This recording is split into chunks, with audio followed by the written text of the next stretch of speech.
we are going to see little bit history of Python subject. So basically Python is found in 1980s, and it is main found in Netherlands actually. So the implementation of Python is started in December 1989 by Judo van Rossum. This is the name of the founder, which is Dutch programmer who invented Python language in Netherlands. Python is derived from C, Modula 3, C++, Algol 68, Smalltalk, Unix shell and other scripting language. Normally, as per my knowledge, this subject should be there in TY semester number 6. Why? Because till semester 5 you learn C, C++, after that Java, C Sharp. So it is Python is combination of all these language. So the things which are difficult in these different language C, C++, C Sharp are covered in Python. So now you are having knowledge about only C and C++. So other things which are problems in case of C Sharp or Java that you have not known, so you will not understand that this part is executed or this problem of this particular language is solved by the Python. So that is problematic, but just for time being, remember it is derived from so many languages Python. The major feature of Python is derived from the language ABC, which we don't know actually, but there was a language called ABC. It is a kind of scripting language only, and it is known as predecessor of Python. That is, main Python is derived from this ABC language. After that, Python is copyrighted like Perl. Perl is again one of the language, so it is copyrighted. We can create copyright for our version which we have created. After that, Python source code is available under GNU General Public License. Under GNU, the source code is available to the programmers which are licensed programmer. For them, the source code is available. They can only make changes, not us. Python is open source language, that is anybody can download the source file, make modification and republish it. So this is open source language. If you want to download the Python software, then this software is available on www.python.org website. After that, first version of Python was released in 1994. In 2000, Be Open Python Lab, this is one of organization who has again only released one version of Python, which is not that much famous. After that, all the remaining versions are released by one non-profit organization, that is Python Software Foundation, PSF. This is one of the non-profit organization, and this organization has taken the responsibility of Python licensing and all. In Python, in 2008, the third version which we are going to use is released, and in that also we have subversions. So we are going to use 3.4, but in 2008 third version is released. So first one is 1994, after that 2000, and after that 2008. In between also they have the versions declared, but these are the main years where main versions, that is Python 1.0, 2.0, 3.0 are declared.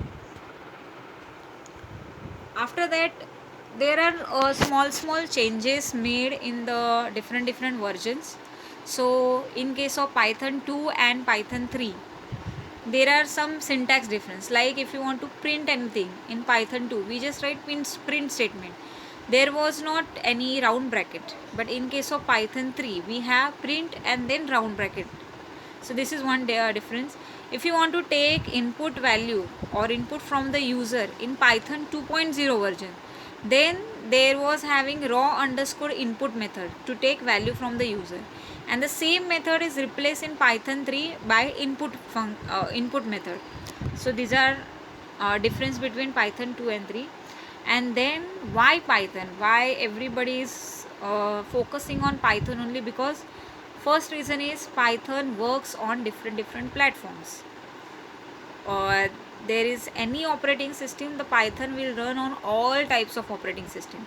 Second reason why the people are choosing Python, because it is having simple syntax, English language like sentences we are going to write. So this is the reason why the people are selecting Python. After that, fewer lines of code we need to write as compared to other programming language. After that, Python runs on an interpreter system, meaning the code can be executed as soon as it is written. Once you have written the line, just click on enter, the program will get executed. It takes only fraction of seconds. So execution is very quick in case of Python. Python can be treated in a procedural way, that is, Python contains the features of object oriented programming languages. They are also there. Mean in Python subject we are having object, classes, constructor, polymorphism, overloading. All these concepts are there in Python also. So this much is there in today's lecture. I hope you have understood this. The points are very as we started with the actual programming, you will come to know why people are taking Python or choosing Python for data science, for artificial intelligence. In so many fields, Python is not now common, because main thing is we need to develop the website, we need to develop the application, and both the things are possible in by using Python. That is, we can develop website also, we can develop applications also, and the line of code which we need to write, that is again simple. The controls which you have seen, like we have radio buttons, right, check boxes, text boxes, label, all these controls are also available in Python.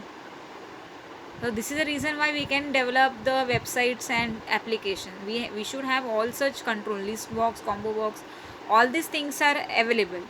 So basically, the new programmer, if there is a person who want to start his career in programming, then the best suggestion is to learn Python, because for Python developers there are so many jobs are available. Then we don't need to learn that C, C++. Actually, as you know, as you are having little bit knowledge about C and C++, so it will be very difficult for you, because you have already learned the same thing in C and C++. And again, with the comparison of that, you need to remember Python. So the person who is having zero knowledge about programming, for that person it is very best language to learn, because it contains all the topics of all the languages. So this much is there in today's lecture. I will send the lectures alternatively, because if this is a class, then to teach the same thing it takes time, because first I will write the points on the board, then you will copy down that point, and then I will explain. So it will take time, right, if it is a classroom lecture. But now, as we are doing virtual lectures, that is, recording is there, we are completing, or we are done with our syllabus in very fast speed, and it takes time to create this PPT and then do the recording. This is the reason why I will send the lectures alternatively. Means today I have sent, that is on Monday. The next next lecture I will post on Wednesday, by taking 1 day gap, because other work is also there with me. So I hope whatever we have learned about Python is understood by you. My for my subject, I don't think we need revision, because there are videos. So you have to simply download this video and save it in your computer. So whenever you want to need revision, just revise or just see these videos. So as you all know, these topics are not going to revise, but by seeing this video you can easily revise the content of at least Python programming subject. Sometimes I will give the assignments also whenever we will get time. Basically, I want to complete as much as syllabus possible. We will revise it in very short manner when the college will start regularly, but till that time these videos are the only one resource for you. I will set the PDF copy of this presentation also. uh, I hope you have understood. Please listen to this video again and again if you have not understood, so everything will get clear. Thank you. Stay home, stay safe.